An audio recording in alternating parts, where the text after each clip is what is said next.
Thank you so much for watching Landumc Goes There. Please subscribe and hit the like button and the bell notification button. John Wayne has earned his status as the king of Hollywood Westerns with his nearly unbelievable quantity of outlaw stories.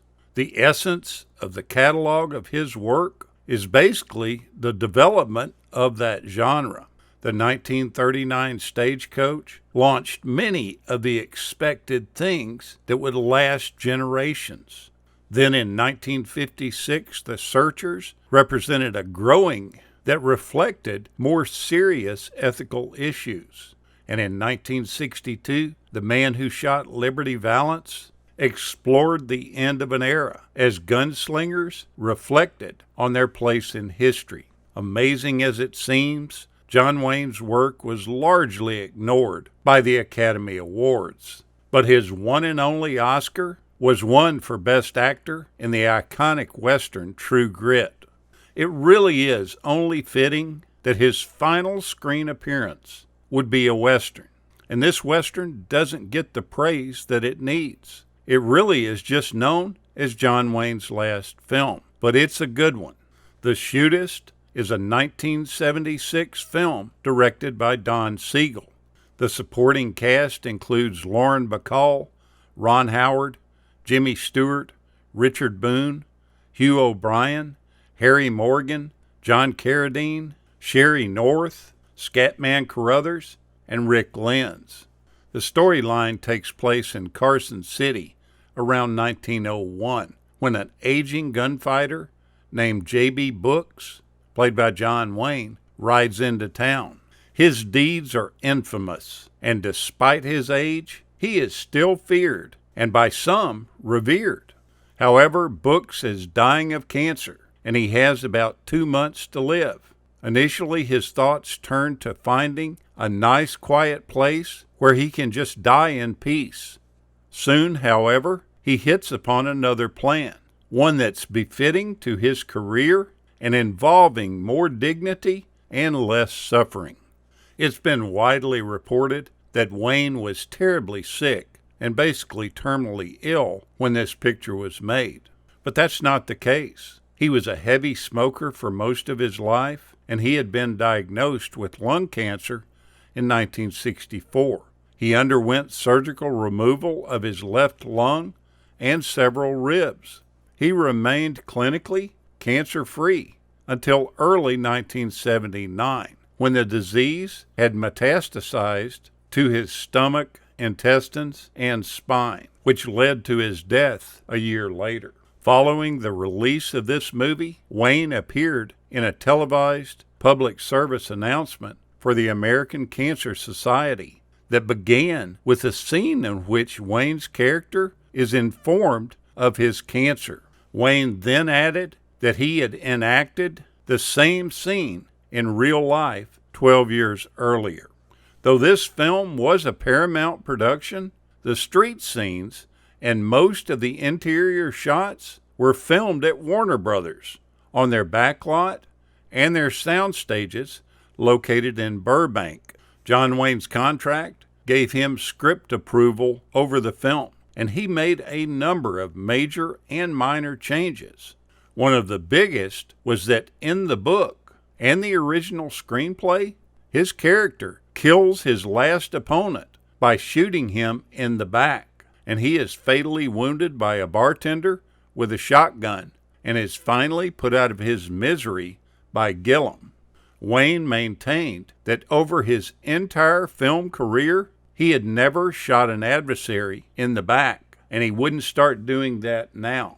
He was also responsible for many of the casting decisions that went on with the film. Several of his friends and past co-stars, including Lauren Bacall, Jimmy Stewart, Richard Boone, were all cast at his request. While filming the sequence in the doctor's office, both Jimmy Stewart and John Wayne repeatedly muffed their lines over a long series of takes, frustrating the director Don Siegel. He finally pled with them to try harder. John Wayne joked with him and said, "If you want to get the scene done better, you better get yourself a couple of better actors. One of the biggest problems with that scene was that James Stewart, in this cameo role, had some real troubles because of the bad acoustics of the huge hollow sound stages that ended up worsening his hearing difficulties that he experienced. He was so bothered by this that he stayed to himself most of the time. Stewart knew his lines, but he just had trouble hearing his cues, and it caused him to fumble through most of the filming. When Brooks arrives at the doctor's office, played by Jimmy Stewart, Stewart's character mentions that it's been 15 years since they last saw each other. The inside joke to this is that Wayne and Stewart last worked together on The Man Who Shot Liberty Valance in 1962, which was 15 years before. One of the things that made the rumor go around that John Wayne was terminally ill during the filming was that he did fall ill to the flu, and he was hospitalized for 2 weeks. They had to even shut down production, and it was uncertain at one point whether the film would actually be completed because his doctors didn't want him to go back to work. But you know Duke, he loved making movies, and a little bit of a flu bug is not going to stop him. There was also a lot of opposition about casting John Wayne in this role, since the producers thought that at nearly 69, he was too old to be believable as a gunfighter.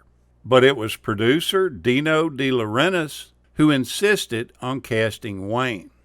Now, Ron Howard plays alongside John Wayne in an absolutely superb performance. Prior to filming the movie, he had never met John Wayne, even though he had been in Hollywood for years and years. Their paths never crossed.